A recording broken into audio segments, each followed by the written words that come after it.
Graça e paz. Hoje nós vamos falar um pouquinho a respeito de tribulação. E quem é que não tem tribulação, né?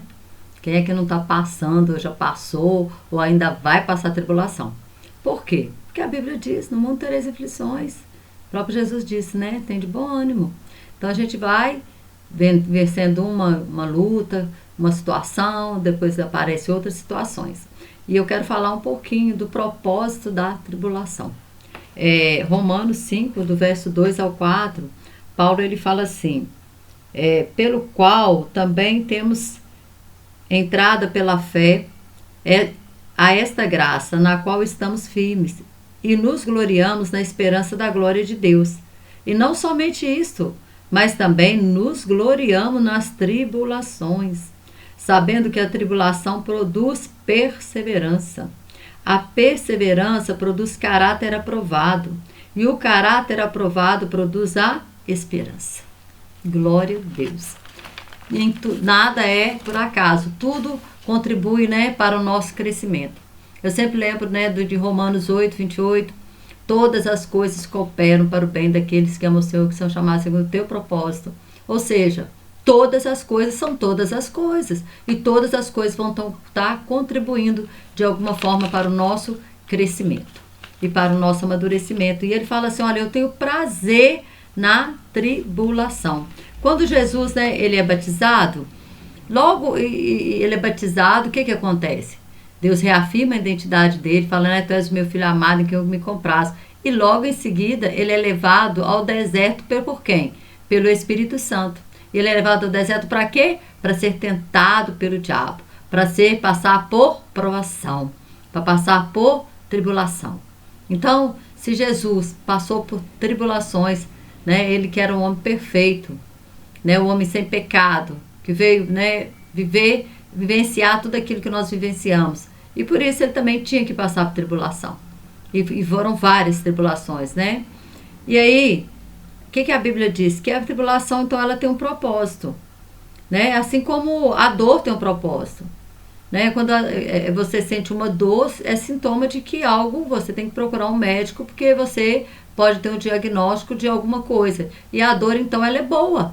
Ela é boa porque você procura um médico a tempo, né, de tratar uma enfermidade. Então, por mais que a gente ache que as coisas são ruins, no fundo elas têm alguma coisa de bom. E aí, a tribulação, a primeira coisa que nós vemos é que ela é produtiva, ela não é estéril. Paulo falou que ela produz, ela vai produzir. E a primeira coisa que ela produz é perseverança. Ah, meu querido, quando nós estamos na luta, a primeira coisa que nós precisamos o quê? É perseverar, né? Perseverar. Por quê? Porque se nós não perseverarmos, é a hora, né, que nós temos que encarar a tribulação, é a hora que nós não podemos desistir e nós precisamos o quê? De força para permanecer de pé. Então essa é a perseverança, né? Quando surge um problema, que você está muito acomodado, não tem orado, não tem lido Bíblia, não tem tipo de intimidade com Deus, mas a partir do momento que surge aquele problema, você fala, não, pera lá, tenho que acordar, eu preciso orar mais, eu preciso ler a palavra, eu preciso de uma direção de Deus. E aí você começa a buscar, né? Deus, olha, eu estou com essa situação, me dá uma saída, me dá uma direção, me ilumina, Então você começa a ter mais intimidade com Deus. Então isso é uma perseverança, quando nós perseveramos, porque se nós não perseverarmos, nós vamos ficar como? Né? Na hora da tribulação, nós vamos cair. Então, para mim permanecer firme, eu preciso perseverar. A perseverança é a primeira coisa que ela é produzida, né? Naquela situação. E o que acontece? Porque Deus, ele não falou que ele vai nos privar das tribulações, mas ele prometeu estar conosco nas tribulações. Né? Deus, ele não livrou Daniel da cova, mas ele livrou Daniel de ser comido pelos leões. Ele estava ali com Daniel. Né? Ele não livrou Sadraque, Mesaque e Abednego de ser jogado na fornalha de fogo. Mas ele livrou eles lá na fornalha. Então a primeira coisa que nós temos que ter é a certeza que Deus, ele é conosco na tribulação. Deus, ele sempre estará conosco, independente da situação. Né? Então essa perseverança, né? Mas a perseverança, quando nós perseveramos em orar, quando nós perseveramos em buscar, quando nós perseveramos em jejuar, quando nós perseveramos em um relacionamento de intimidade com Deus, isso produz em nós o quê? Um caráter aprovado.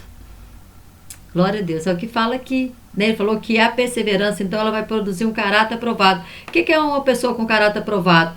É gente madura, é gente firme, é gente de valor, é gente que tem sabedoria. Esse é um caráter aprovado por Deus. Pessoas que não reclamam na hora da murmuração, que não se deixa abalar, mas pessoas, porque muitas vezes a gente encontra pessoas que às vezes tem um tempão que nem aparece na igreja, já fala assim: ah, irmão, mas eu estou passando uma tribulação. Uai, mas na tribulação é que a gente tem que estar mais perto de Deus, é que a gente precisa procurar mais estar na igreja, é o momento que nós precisamos ainda mais, né, de intimidade com Deus, é o momento da tribulação. Se na tribulação eu não procuro o Senhor, muito menos na bonança. Muito menos, né? Na hora que as coisas estão bem cômodas, né? Então, ela produz esse caráter aprovado, né? Quem tem o caráter aprovado, então, ele vai produzir o quê? Esperança. Quem enfrenta a tribulação, né? Quando Deus quis fazer de Davi rei, ele não colocou uma coroa na cabeça dele, não. Ele deu um gigante para ele matar. Então assim, ele foi ungido rei com mais ou menos 15 anos.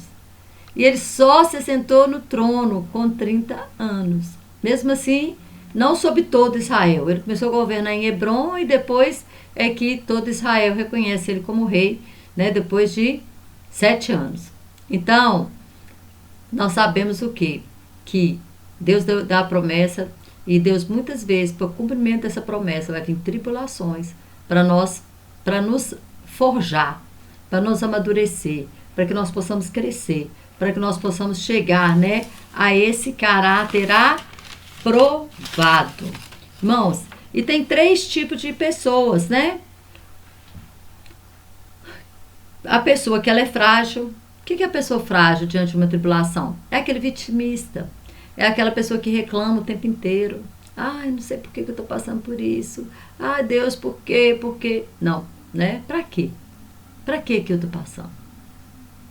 Qual que é o propósito de eu estar passando por isso? Deus tem um propósito, não é verdade? Então, o vitimista, ele é frágil. Ele é frágil. Só sabe reclamar, só murmurar.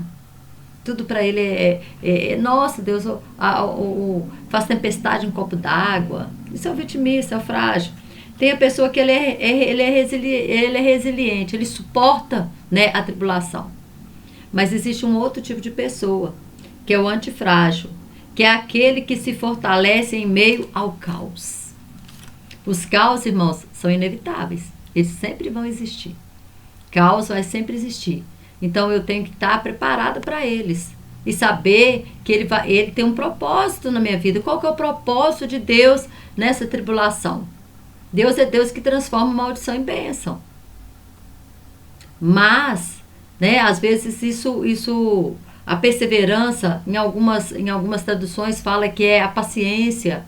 Por quê? Porque às vezes nós temos que entender que Deus tem o tempo dele. Deus tem o tempo dele, não é no nosso tempo.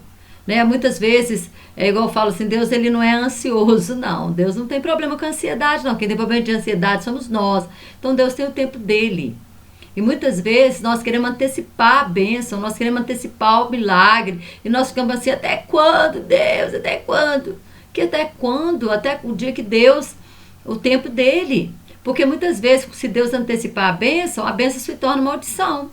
Porque imagina se você, por exemplo, pegar um carro, dar um carro para um adolescente de 15 anos. É bênção ou é maldição? É maldição, porque ele não está preparado para dirigir, ele não tem responsabilidade ainda para...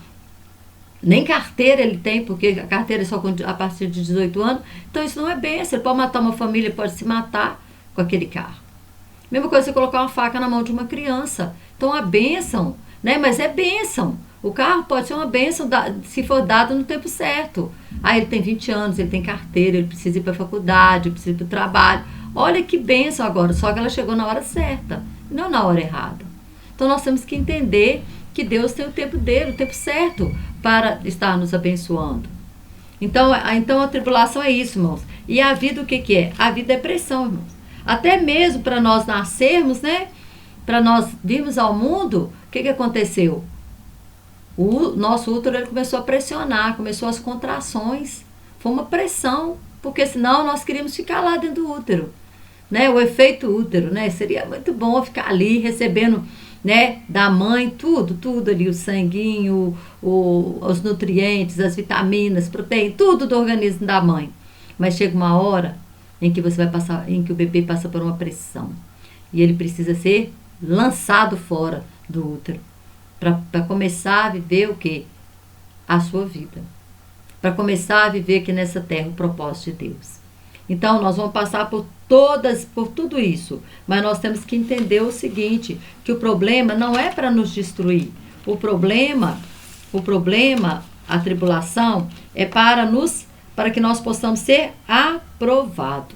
Isso eu falo, meu querido, de problemas, sabe, de tribulações que Deus permitiu acontecer na nossa vida. Não tô, porque tem tribulação, irmãos, que é nós mesmos que criamos. Tem tribulação que é consequência das minhas escolhas, né? Tem coisas que você escolhe. Aí depois você fala assim, Deus, é porque... Não, isso aí já é a lei da semeadura, da colheita, né? Da semeadura e da colheita. Quem planta vento colhe tempestade. E muitas vezes é fruto de colheita, não é tribulação. Não é algo que Deus está permitindo para o seu crescimento, não. É você que plantou errado e está colhendo errado. Aí já é consequência de pecado, já é consequência de escolha.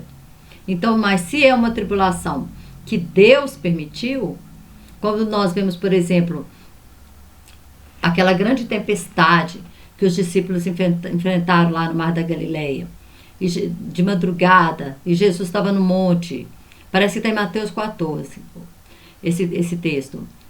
E Jesus aparece andando sobre as águas. Aquilo ali era para fortalecer a fé deles. E aí Pedro pede, né? Eles estavam com tanto medo, tão apavorados, que eles viram Jesus andando e eles pensaram que fosse um fantasma. Né? O vídeo anterior eu falo com isso, né? Sobre como que o medo ele muda, né, a nossa visão. E eles estavam com tanto medo que a visão deles era Jesus e eles estavam enxergando um fantasma. Mudou a ótica deles, né? Então, o que acontece? A perseverança nesse momento, essa tribulação que vem, né, do Senhor, que o Senhor permite na nossa vida para o nosso crescimento, para o nosso fortalecimento. Então, existem 3 tipos, né, de pessoas. E qual que Jesus tentava colocando os discípulos à prova? Era a fé deles. Porque quando Jesus entra no barco e fala assim, homens de pequena fé, né? Pedro ainda se arrisca a andar sobre as águas. Ele pelo menos se arriscou. Às vezes as pessoas falam assim, Pedro foi covarde. Para mim, Pedro ele foi o corajoso, o único homem que andou sobre as águas. Ainda que tenha sido meio metro, não sei, a Bíblia não fala quanto. Mas fala que enquanto ele olhou para o Senhor, ele andou sobre as águas. Ele experimentou o sobrenatural de Deus. Mas quando ele olhou para a circunstância, ele começou a afundar. Mas quando se acontecer isso, o Senhor está lá, é só clamar a Ele. E Ele nos salva, assim como Ele salvou o Pedro. Então, irmãos, a tribulação ela produz, ela é produtiva. Deus, quando está passando tribulação, Senhor, o que o Senhor quer que eu aprenda? Né? Eis-me aqui, Senhor, o que o Senhor quer me ensinar nesta situação? E entenda que talvez Deus só está te chamando para perto dele. Talvez você é aquela pessoa que está só fugindo de Deus. E aí Deus permite uma tribulação para te trazer para perto. Né? Lá em Hebreus 12, 6 fala que Deus corrige o filho que ama. E talvez Deus permite uma tribulação para você fazer uma correção, fazer uma conversão, te buscar de novo para perto dele, para um relacionamento mais profundo, para crescimento e amadurecimento. Então, olha aos 3 tipos de pessoa frágil: vitimista, reclamador, murmurador. Não seja frágil. Resiliente, ótimo. O resiliente é aquele que suporta. Por exemplo, eu pego uma mola. A mola é resiliente. Você pode puxar ela, esticar, esticar, esticar. Quando você soltar, ela volta para a forma original dela. Ela é resiliente. Ela voltou para a forma original. Mas o antifrágil é aquele que passa pela prova e sai mais fortalecido ainda, mais amadurecido ainda. Então, tudo isso essas são situações para nós nos aproximar mais de Deus. Então, por isso que Paulo fala, eu tenho prazer nas tribulações. Você nunca viu Paulo murmurar ou reclamar de qualquer coisa. Pode ele estar na cadeia. Ele enxerga o lado positivo. Ele fala, estou aqui e eu estou feliz porque os irmãos agora estão pregando. Antes ficava nas costas dele. Eu estou feliz aqui porque a guarda pretoriana estou podendo pregar. Né? E os guardas que guardavam ele, na medida que ele ia trocando de turno, ele ia pregando a palavra. Então, Paulo, ele falava assim, eu me glorio nas tribulações, sabendo que ela produz esperança, desculpa, a esperança é a última, né? E o caráter aprovado produz o quê? Esperança. Que esperança é essa? Esperança da glória. Esperança que um dia nós estaremos com o Senhor para todo sempre. Olha que maravilhosa esperança. Esperança de morar na nova Jerusalém. Então é a tribulação que produz tudo isso, porque ela nos faz permanecer perto de Deus. Ela nos faz aproximar de Deus. Ela nos faz mais fortes. Mais fortes. Então, que você seja antifrágil. Aquela pessoa que a tribulação produz em vocês. Perseverança, produz em você caráter aprovado, produz em você, né, esperança, produz em você fortalecimento, crescimento, amadurecimento. Amém? Até aquele dia, né, em que chegaremos o quê? A estatura perfeita, a estatura de varão perfeito. Amém? Que Deus te abençoe e até o próximo vídeo. Se possível, deixe o seu like e compartilhe esse vídeo com outras pessoas.